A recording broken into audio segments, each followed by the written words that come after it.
Eu gostaria de agradecer a presença do Dr. Leonardo Medeiros aqui no nosso estúdio, ele que aceitou o convite e vai poder falar para vocês sobre a doença de Parkinson.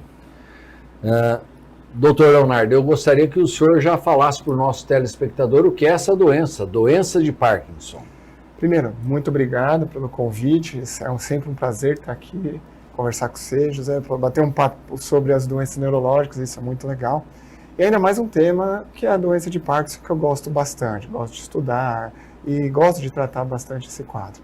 O que seria a doença de Parkinson, então? É uma doença neurodegenerativa, é a segunda mais comum, tá? Perdendo apenas para a doença de Alzheimer, onde ocorre o quê? Uma perda dos neurônios que produzem a dopamina.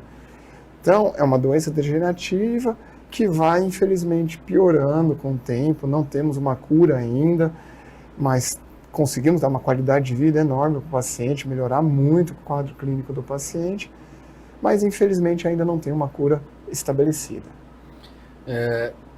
Você falou que é uma doença neurodegenerativa.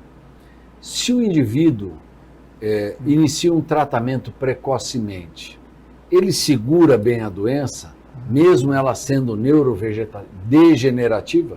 Legal a pergunta. Hoje, assim, nós não temos ainda nenhum remédio que segure a doença, tá? Os remédios que nós temos hoje disponíveis para a doença de Parkinson, eles são apenas sintomáticos, com algum ou outro mostrando alguns trabalhos que diminuem a evolução, mas assim, nenhum com um quadro que a gente chama de neuroproteção, que seria isso, barrar a doença. Hoje, já adiantando até a nossa conversa, que nós temos de evidência que ajuda mesmo a diminuir a evolução da doença, se chama atividade física. Tá? Hoje é o único método que a gente consegue segurar a doença. Tá?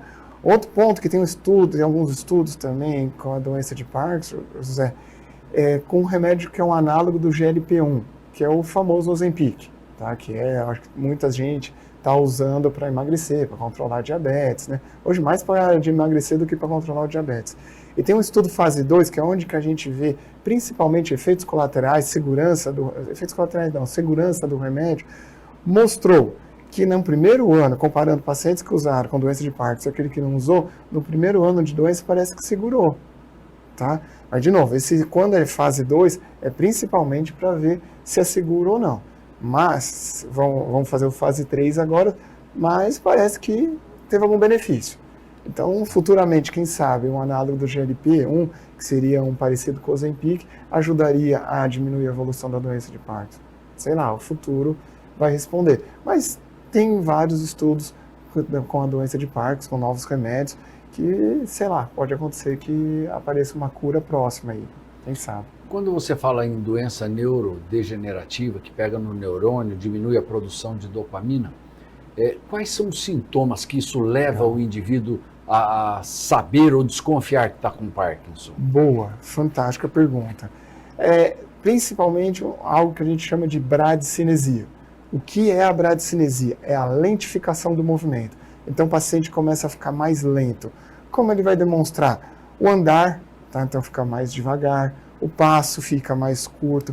Então quando eu estou dando aula para os alunos, eu falo, o diagnóstico da doença de Parkinson começa a partir do momento que eu chamo o paciente, que eu vou ver as características dele. Então ele fica mais lento para piscar, então a faces. Às vezes você está conversando com o paciente, ele pisca menos e a boca fica entreaberta. Vou contar até uma historinha. Teve uma colega em Ribeirão Preto um senhor muito rico comprou um Rolex. E o Rolex ele não tem bateria, ele funciona com movimentação do braço. E quando ele colocou no braço esquerdo, o relógio começou a atrasar. Ele falou, comprei um relógio que é reconhecido por não atrasar. Voltou na loja e reclamou. O cara falou, não, vi lá, avaliou, falou, não, está totalmente normal. Ele pôs no outro braço, e no outro braço funcionou normalmente. Então, através do Rolex, ele descobriu a doença de Parkinson, porque o braço estava balançando menos do que o outro, que é o sinal de bradicinesia. Então, o principal sintoma da doença de Parkinson disparado é a bradicinesia. Além disso, nós temos um tremor, que é o tremor de repouso, então, que é o tipo de contar em moedas. Então, o paciente está parado, o braço dele fica balançando, que é o tremor. Algo que a gente chama de rigidez muscular, que o paciente fica um pouco mais rígido. Na hora de avaliá-lo, ele tem uma rigidez que a gente chama em roda denteada, não vai fácil, parece que está enferrujada aquela catraca. aquela articulação. Então, são esses sintomas principais da doença de Parkinson, sendo o principal a bradicinesia. E já dando um spoiler também, nem todo parkinsoniano treme, mas todo parkinsoniano tem bradicinesia. Então, às vezes, a gente vê paciente com doença de Parkinson sem tremor nenhum e tem a bradicinesia, que é o mais importante sinal. Sim. Qual é a idade de aparecimento desta doença? Infelizmente, pode aparecer em qualquer faixa etária. O mais comum é acima de 60 anos de idade, mas pode acontecer em qualquer faixa etária. Quanto mais precoce, mais relacionado ao quadro genético. Costuma ter um gene específico. Então, lá em São Paulo, quando eu passei na Unifesp, eu tinha uma família com 2 crianças, um de 14 e de 12 anos, com doença de Parkinson, eram irmãos. No meu consultório, uns 2, 3 anos atrás, apareceu um jovem também, de 15 anos de idade, também com doença de Parkinson.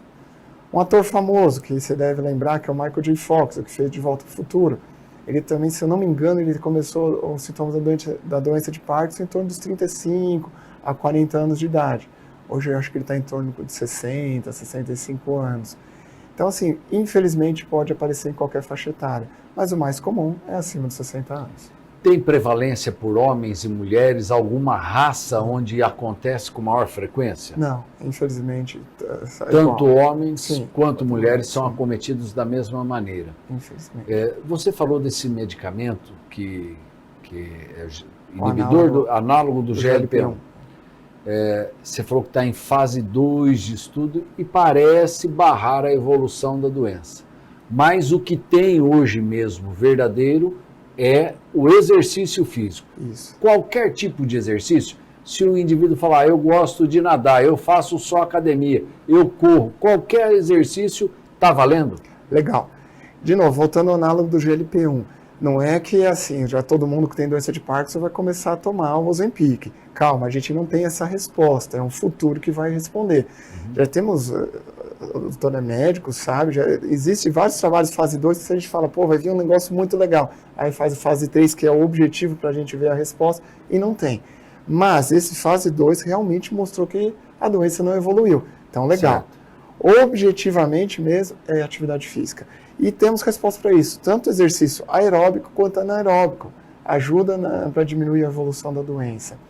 Estava conversando antes de começar aqui a entrevista sobre um rapaz, o Rodrigo Mendes, ele é carioca, se não me engano, tem no Instagram, ele tem uma conta que ele é bem ativo, que ele tem 15 anos de doença de Parkinson, e ele faz atividade física todo dia.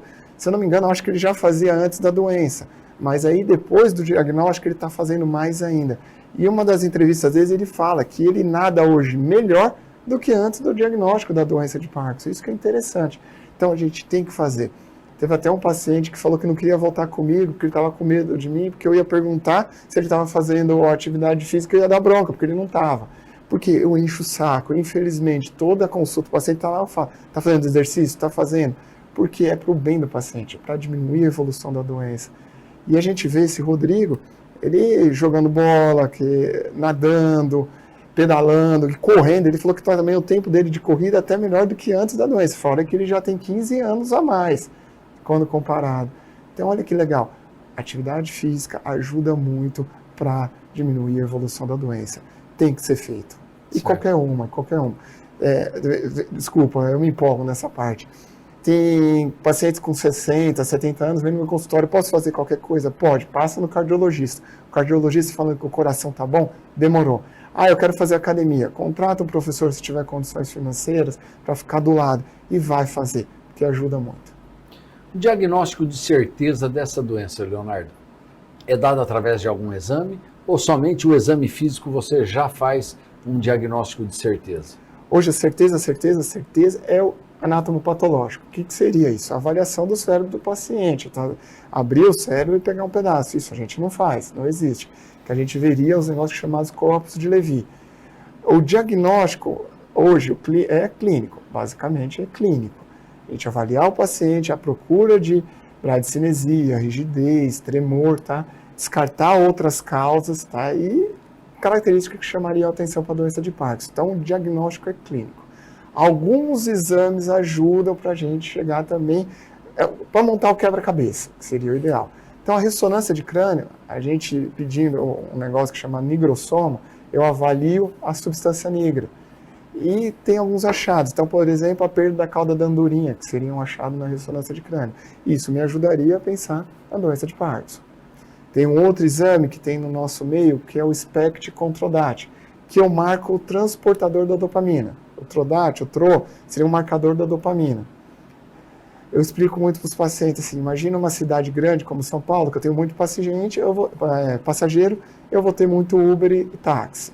Se eu estou numa cidade pequena, eu vou diminuir a quantidade de Uber e táxi, então não vou ter tanto transportador. Tá? É a mesma coisa no espectro controlado. Se eu diminuo o transportador, é porque eu não tenho dopamina. Então é uma maneira indireta de eu ver também um quadro degenerativo, tal como a doença de Parkinson. O exame melhor que ajudaria para a doença de Parkinson nem é neurológico, é um exame cardíaco, que é uma cintilografia que a gente chama com MBG, que eu veria uma desnervação cardíaca. Seria o melhor exame para chegar no diagnóstico de doença de Parkinson, que a gente não tem. Eu tenho, se eu não me engano, acho que é um aparelho na USP, lá em São Paulo, que é mais para pesquisa também. Então, de novo, o diagnóstico, basicamente, é clínico. Certo.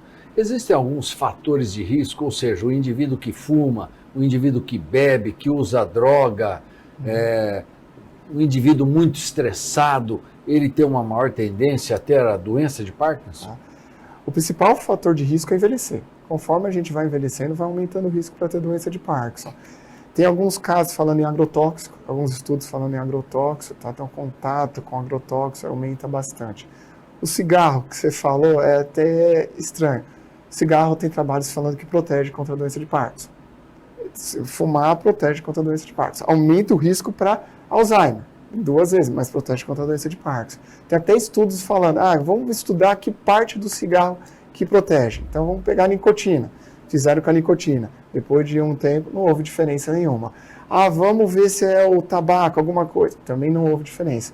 Então, acreditam que seja um comemorativo ali do cigarro. Qual é a substância ainda, a gente não sabe. Mas, por incrível que pareça, o cigarro protege contra a doença de Parkinson. Pelo amor de Deus, não estou pedindo para ninguém começar a fumar aqui. Porque o cigarro aumenta o risco de Alzheimer, como eu disse, outro câncer e outras doenças. Tá? Então, pelo amor de Deus, não vamos começar a fumar para proteger contra a doença de Parkinson. Mas o principal fator de risco disparado é envelhecer. Sim. Você falou também que o indivíduo vai tendo uma neurodegeneração. Se não tratar, isso é muito acelerado, ou seja, em questão de 2, 3 anos, às vezes a pessoa foi lá para frente.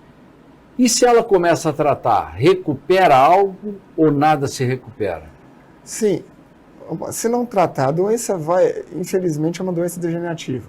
Tem pacientes, tem pessoas e pessoas. Tem pessoas que evoluem um pouco mais rápido, tem pessoas que evoluem mais devagar. Até uma colega estava dando uma aula esses dias, ela comentou, futuramente a gente não vai falar numa doença de Parkinson única, mas sim uma síndrome de Parkinson, com várias outras doenças juntas. Porque realmente a gente vê pacientes que evoluem muito rápido, outros mais lento. Tá?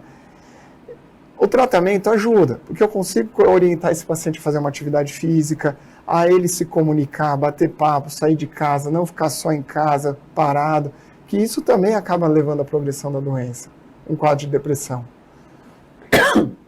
Desculpa.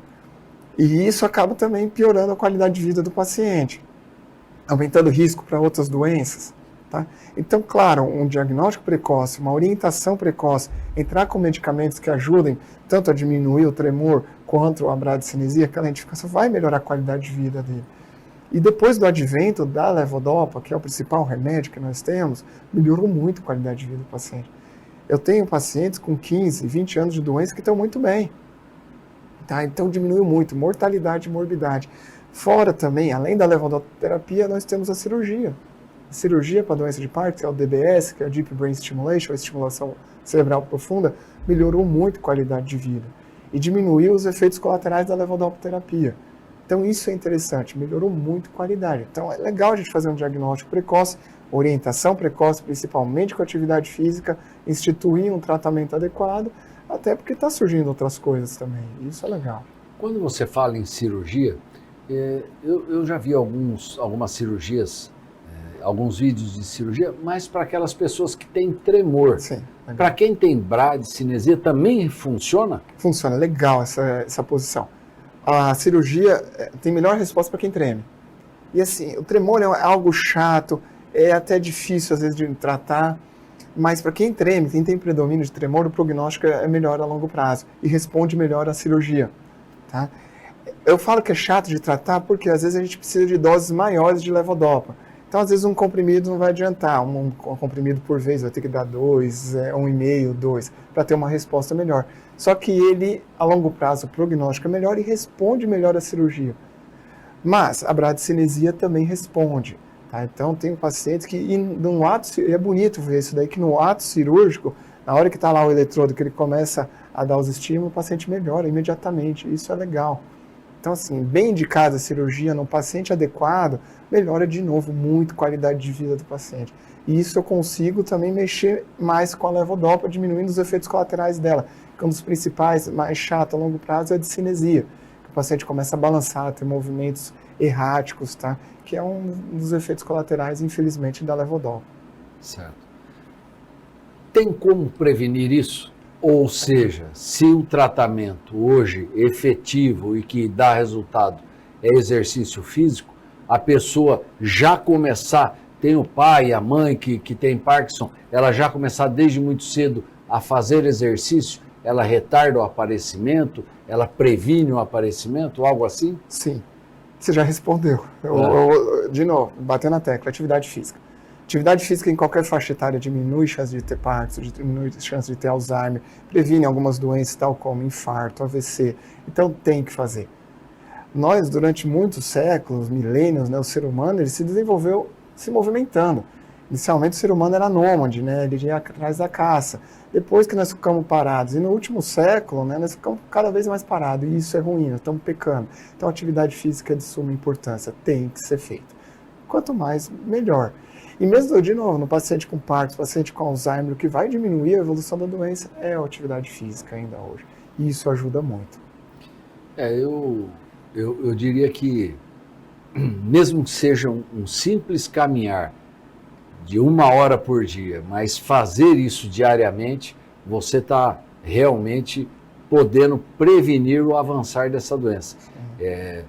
O tratamento rotulado, aquele paciente que procura hoje o neurologista e sai dali sem entender que se ele não fizer um exercício a doença vai evoluir, O último congresso americano, agora de um mês e meio atrás, eles bateram muito na saúde mental, né? Como a gente tem um cérebro saudável.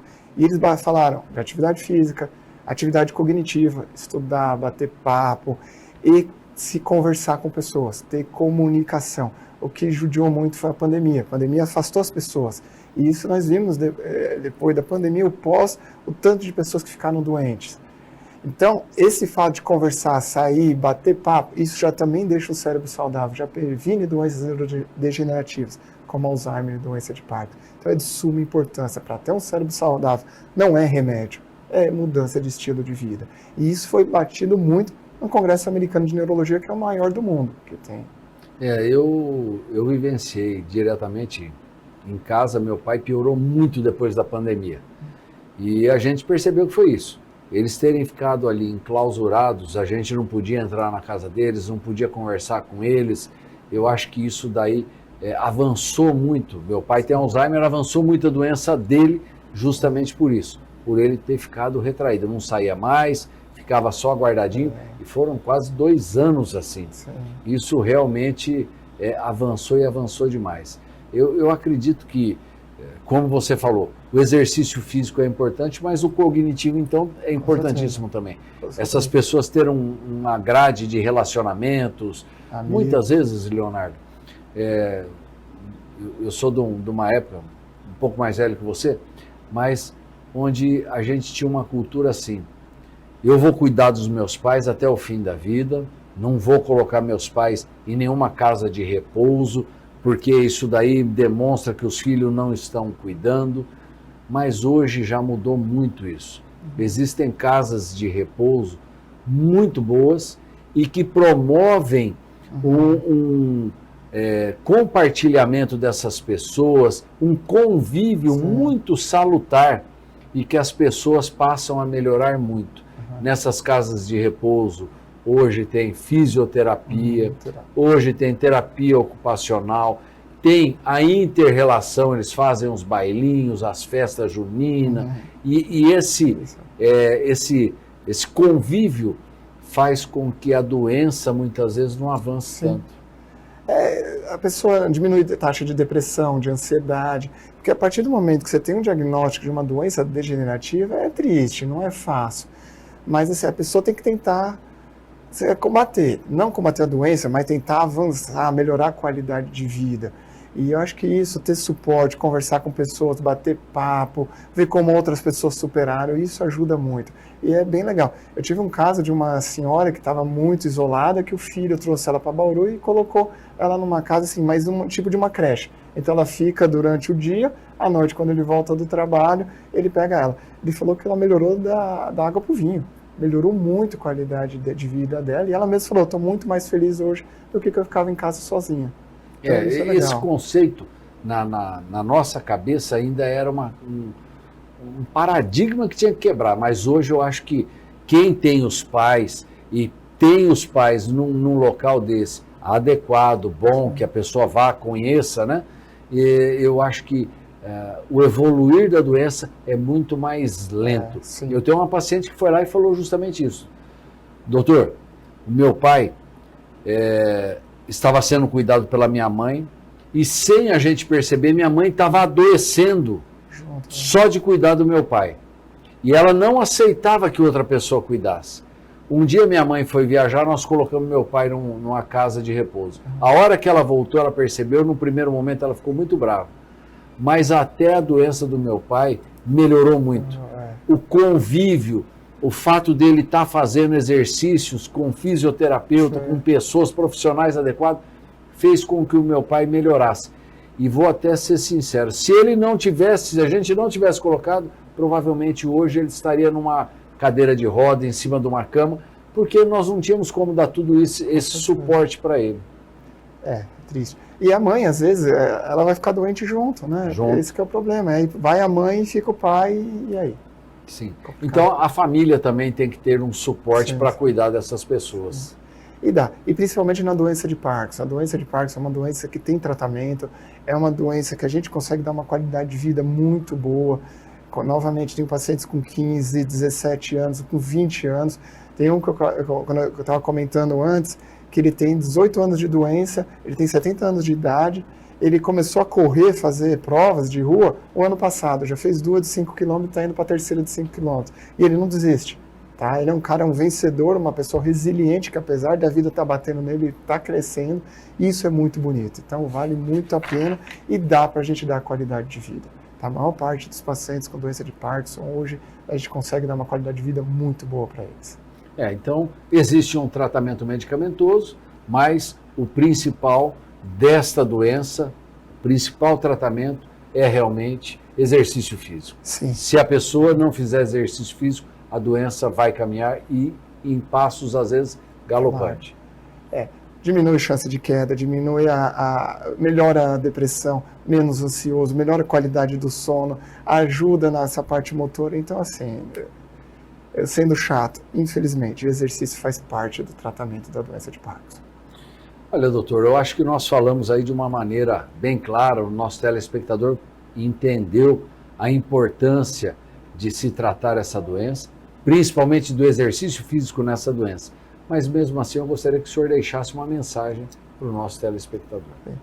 Diagnóstico precoce ajuda muito, tanto nas orientações quanto para instituir terapêutica, tanto terapêutica medicamentosa quanto não medicamentosa. Tá?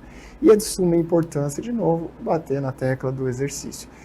E a doença de Parkinson tem um tratamento adequado, ajuda muito e a gente consegue melhorar muito a qualidade de vida do paciente. Então procure neurologista, procure o geriatra, alguém que saiba fazer o diagnóstico e tratar adequadamente. Legal. Muito obrigado pela presença. Fica aqui o convite para que o Dr. Leonardo volte outras vezes. Vamos falar de outros temas aí importantíssimos para o dia a dia do nosso telespectador. A vocês que nos assistiram, muito obrigado. Se restaram algumas dúvidas, queiram encaminhar aqui para a TV Prevê, tenho certeza que o doutor terá o maior prazer em respondê-las. E fica o convite para que na semana que vem estejamos juntos aqui para mais um Prevê Saúde. Tchau.